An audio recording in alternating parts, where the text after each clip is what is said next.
Hidden deep inside the Romanian Apuseni mountains, miles away from any human settlements, the roof of a church spire rises amidst a runoff lake. This is the last remnant of Geamana, a village in the Alba county. 50 years ago, it was home to more than 1,000 people. Nowadays, it is completely submerged in industrial waste. The site is one of the most dangerous ecological disasters of Romania. However, in order to understand why the Geamana Lake is such a menace to the environment, we have to do a recap of its history. It all started in 1977, when Nicolae Ceaușescu ordered the exploitation of the Roșia-Poieni copper site. At the time, it was the biggest copper quarry in Europe.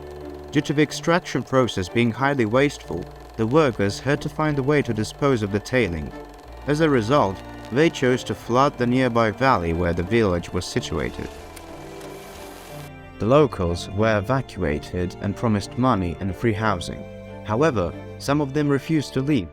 In the end, it wasn't only their home they had to give up, but rather an entire lifestyle. As such, they moved a few hundred meters above the waste level.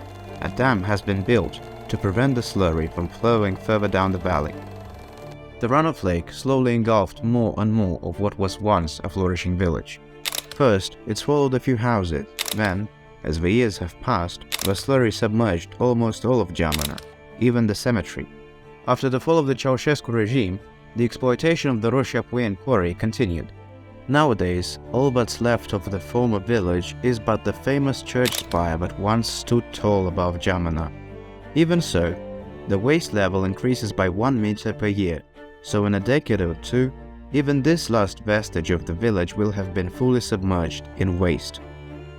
Now, the story of Geamana is impressive, but why is the runoff lake such a menace to the environment? Well, to keep it short, the tailings which result from the copper extraction are poisonous for the vegetation. Many locals that once lived in Geamana reported that all the trees dried up as soon as they had come in contact with the slurry. Besides, some of the water engulfing the village has a high concentration of toxic substances and acid, with a pH of about 2.5. Since the lake is located in a hilly area, some of those substances can flow into rivers and groundwater, thus contaminating most of the nearby water sources. In the end, the Geamana runoff lake is a testimony to the lengths humans can go in order to make a profit. Now, when an entire village lays underneath a thick layer of waste that isn't likely to ever be evacuated. Nevertheless, it is important to spread awareness of such ecological disasters so that normal people should suffer like the former inhabitants of Geamana did.